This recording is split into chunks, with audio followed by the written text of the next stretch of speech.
Salut mes Nakamas, c'est Doc, j'espère que vous allez bien. On est parti pour la deuxième partie. Ça fait plusieurs fois que je fais cette putain de phrase qui n'a aucun sens. Et au niveau grammatical, elle est complètement... Enfin, c'est même pas grammatical, c'est au niveau syntaxe, on va dire ça comme ça. C'est totalement de la merde. Donc si vous écrivez ça en rédaction, vous allez vous faire allumer par votre prof de français. Voilà. Donc en avant pour la deuxième partie de cette critique analyse du chapitre 825. Pour ceux qui ne l'auraient pas encore vu, la première partie est juste ici, et j'y ai parlé de quoi? J'y ai parlé de Big Mom, d'Alice au Pays des Merveilles, et aussi de la Lullaby. Et là, dans cette deuxième, je veux pas dire deuxième partie, dans ce deuxième épisode, dans cette deuxième section, dans ce deuxième truc, où on va parler de One Piece. Cette vidéo va partir en live, je le sens totalement. On va parler de quoi? On va parler du Garma 66, de Sanji, et aussi du sauvetage qui a l'air complètement foiré dès le départ, de justement qui? Sanji.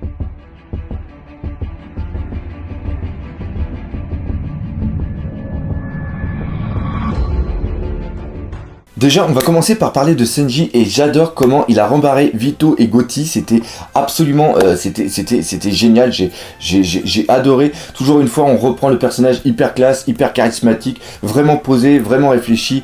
Et ça, en gros, il les traite comme si qu'ils étaient de la merde. Et ça fait peut-être un petit peu penser que il a conscience de son statut, il a conscience de ce qu'il représente, et je pense qu'il va jouer quand même énormément dessus.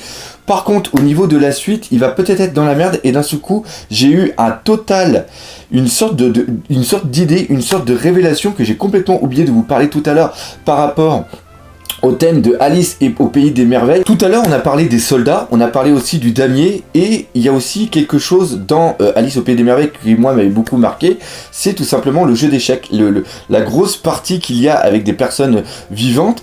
Et regardez bien qui y a comme personnage. On va prendre déjà par rapport à l'équipage, on a Sanji, Luffy, Brook, Nami, Chopper, après on a Pecoms, on a Carrot, et on a Pedro. Ça fait 8 personnes.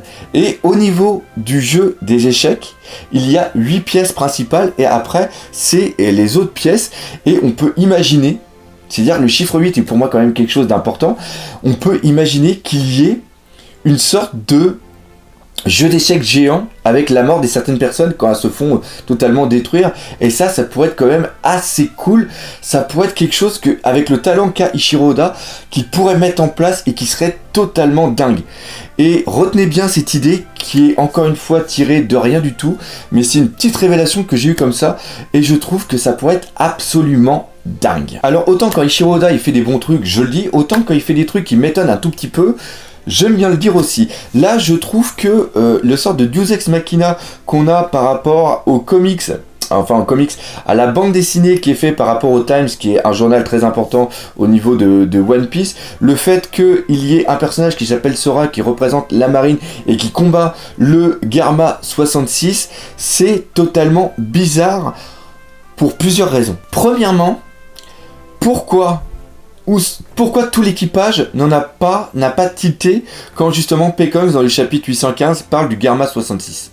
Je ne sais pas, parce que ça a l'air d'être quand même une bande dessinée qui est hyper connue, qui est là justement pour faire une sorte de propagande, pour pousser les enfants à s'engager dans la marine. On reprend un petit peu là le thème de Captain America, pour ceux qui connaissent, avec l'Hydra, qui a une petite connotation un petit peu totalement nazie, on dirait ça comme ça, et le Garma 66 par rapport à Garma, German et 66, ça fait penser un petit peu au niveau aussi nazi, au niveau allemand.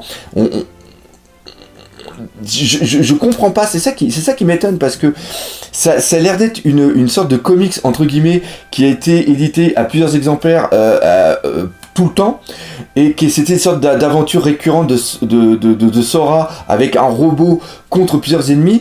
Et pourquoi personne n'a tilté quand c'était le Garma 66? C'est-à-dire que quelqu'un comme Franky, qui adore les robots, qui adore tout ce qui est transformation, qui est quelque chose au niveau des réalisations, pourquoi il a pas percuté? Parce qu'encore une fois, Vito, au niveau de son âge ou quoi que ce soit, je pense qu'on est à peu près dans la même génération, même s'il a l'air d'être un peu plus vieux. Donc obligatoirement, on va pas dire par exemple que la bande dessinée n'était pas présente dans East Blue. Donc pour moi, pareil, on voit un personnage qui aime bien faire des mensonges, Usopp aurait adoré avoir des histoires comme ça, parce que pour lui c'est son imaginaire qui a été mis en place. Donc ça c'est quelque chose je suis dubitatif totalement par rapport à ça. Pourquoi, quand justement dans le chapitre 815 on a parlé du Garma 66, pourquoi personne n'a percuté, à part bien sûr Brook? Et ça apporte une autre question. Est-ce que Brook a percuté au niveau du Garma 66 parce que, et c'est surtout des Vinsmoke aussi, pourquoi il a percuté au sujet de ça au niveau de quelque chose qui s'est passé, ou si c'est aussi par rapport à la bande dessinée? Et si c'est le cas que c'est la bande dessinée, ça voudrait dire qu'elle est en place depuis plus de 50 ans. Et ça pose quand même pas mal de questions. Parce qu'on peut aussi se poser beaucoup de questions par rapport à ce personnage de Sora. Sora, c'est un personnage qui a l'air quand même assez jeune, et que il est accompagné d'un robot, et qu'il a une sorte de casque avec une mouette. Alors on sait que la mouette c'est quand même le truc le plus emblématique au niveau de la marine, et ça fait fortement penser aussi à Sengoku qui avait justement cette mouette sur la tête quand il était amiral en chef. Par contre, si on reprend l'hypothèse que ça fait plus de 50 ans que ce comics, on va l'appeler ça comme ça, existe, Sengoku n'était pas assez âgé, donc ce n'était pas ce personnage. Et en plus, ce personnage fait aussi énormément penser à Zetto, quand il est jeune et qu'il a son truc en bois, son casque et tout. Donc pour moi, c'est un personnage qui est récurrent, mais qui n'est pas Sengoku, et qui n'est pas non plus Zetto, mais qui a été l'inspiration de ces personnes. Je sais pas si vous arrivez à suivre un petit peu ce que je dis. C'est-à-dire que, encore une fois, on a des personnages qui sont comme ça, qui sont des personnages fictifs, mais qui sont basés par rapport à un fond de vérité. Et tout ça, c'est seulement pour mettre en place une propagande, pour inciter les enfants à s'engager tout simplement dans la marine. Et c'est exactement ce qui s'est passé pour Sengoku, et aussi par rapport à Zetto. Donc voilà. Par contre, comme pour Star Wars qu'on peut voir plusieurs fois, il y a des personnes qui sont plus du côté obscur que du côté lumineux. Chose qui est maintenant totalement normale, car quand on prend un personnage comme justement Vito, qui est une sorte de gangster, tout ça, et comme on est aussi dans une ambiance à peu près pirate, et encore une fois, les pirates, malgré que ça soit Luffy, ce ne sont pas des enfants de cœur, c'est des personnes qui sont là pour tuer les gens, pour se prendre du pognon et profiter de la vie. C'est ça des pirates. Les pirates, c'est pas des gens qui sont gentils. Et les personnes qui sont pirates sont obligatoirement des personnes qui sont d'un côté négatif, et qui vont pas être du côté de la marine, et qui vont plus être du côté justement des Vinsmoke, et aussi du Garma 66. Et cette organisation, le Garma 66, a l'air d'être très puissant, car quand on voit la réaction de la Lolabis, quand justement Gotti est en train de s'énerver contre Senji, parce que celui-ci a tout simplement manqué de respect envers Vito,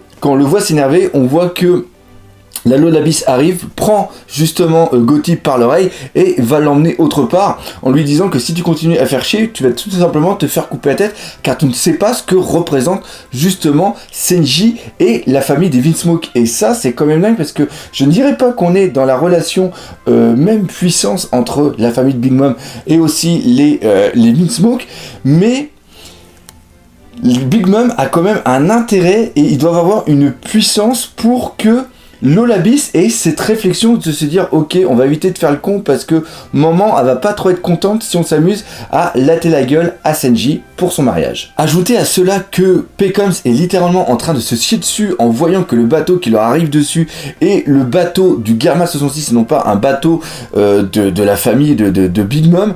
Et Pecoms, c'est pas le premier des Pécors, c'est-à-dire c'est pas le mec qui vient juste d'arriver dans le Nouveau Monde, il a quand même une notion de tout ce qui est la géopolitique au niveau de One Piece, et de le voir réagir comme ça s'annonce vraiment très dur pour la suite, surtout que Luffy est en total... il est totalement out. Et le fait qu'on ait Luffy qui ait mangé un poisson vénéneux, enfin même plus vénéneux à ce moment-là, c'est carrément mortel, et que normalement il aurait dû crever instantanément en mangeant cette peau, ça rappelle d'ailleurs un petit peu le poisson globe, qui est un poisson que les Japonais adorent, mais qui doit être cuisiné d'une certaine façon si t'as pas envie de crever. Et d'ailleurs on a plusieurs, je sais pas, il y en a au moins une dizaine qui doivent mourir chaque année au niveau de ce poisson.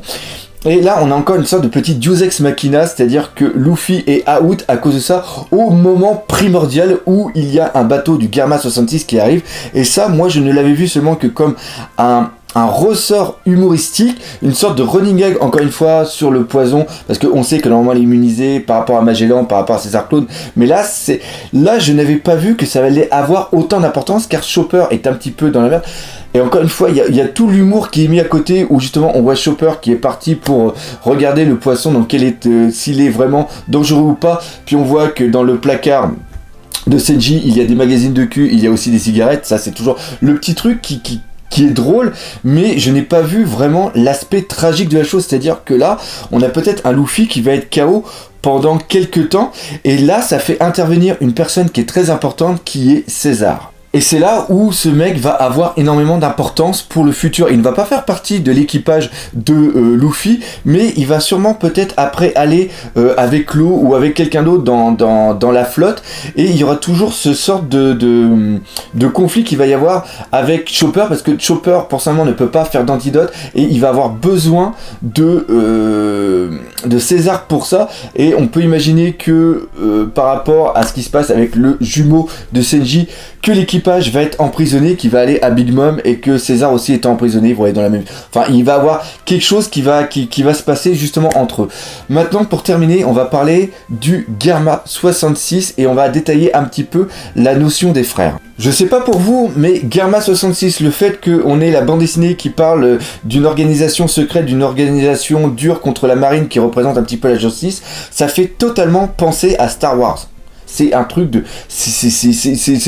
Moi j'adore Star Wars depuis très longtemps, même si personnellement j'ai pas trop aimé le dernier film, et encore une fois, comme j'ai déjà dit, j'attends le prochain avec beaucoup d'impatience. Le fait qu'on ait le Garma 66 et qu'on ait aussi un truc très important qui a été le Order 66, avec la destruction justement des Jedi, je pense que ça, encore une fois, ce n'est pas anodin, qu'il va y avoir une sorte de chose qui va se mettre en place. Je l'avais dit aussi une fois dans une théorie où on a Eiichiro Oda, il avait dit que justement la spirale au niveau de l'œil de Senji est quelque chose de très important. La spirale, il y a le chiffre, je sais plus c'est quoi le chiffre, je sais pas si c'est 3,14 qui est utilisé, mais c'est par rapport à la coquille d'escargot. J'ai un souvenir, mais je sais plus si c'est un chiffre qui est hyper important. Et c'est beaucoup repris dans la nature. On voit aussi que les feuilles, ils ont une certaine forme qui est repris aussi par rapport à ces chiffres. Comme j'ai dit, le truc, la forme de la coquille d'escargot qui est repris. Il y a même aussi quelque chose par rapport à la main. Il y a aussi la spirale qui est montrée. Et là, on peut peut-être aussi aller sur quelque chose qui va parler du clonage, car encore une fois, la spirale, pour moi, fait penser énormément à l'ADN, qui est aussi repris. Et Senji, ce n'est pas un clone, c'est sûr et certain. La famille n'est pas un clone non plus, parce que si Senji était un clone ou quelque chose d'autre, il n'aurait pas d'importance pour le mariage. Il faut vraiment que ça soit un pur sang au niveau de la famille Vinsmoke. On parle aussi d'une création d'armée démon, entre guillemets. On reprend aussi par exemple Duval quand il est né, qu'il avait ce sourcil et qui était comme une sorte d'enfant du démon. Donc il y a quelque chose qui a été mis en place au sujet de ça, et ça va être vraiment important à voir la suite, comment on va être emmené.